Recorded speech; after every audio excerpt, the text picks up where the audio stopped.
Hello guys, কেমন আছেন? সবাই ভালো আছে? একটি কথা সবসময় মনে রাখবেন, আপনারা কখনো পরকীয়ার সাথে কখনো জড়িত হবেন না।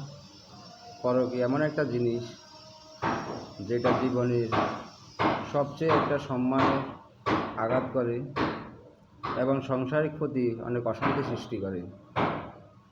যারা প্রবাসে আছে তারা বুঝতে পারে না তাদের পরিবারটা কিভাবে থাকে, দেশে কিভাবে বসবাস করে। তবে অনুরোধ করব প্রবাসী ভাইদের কাছে যে আপনারা আপনাদের পরিবারের প্রতি খেয়াল করুন এবং নিজের সম্মানকে রক্ষা করুন। এবং এই পরকীয়ার সাথে যেসব বোনেরা আছেন, ভাইরা আছেন, তারা পরকীয়ার সাথে থেকে দূরে থাকুন, নিজের সম্মানটুকু রক্ষা করুন। ধন্যবাদ।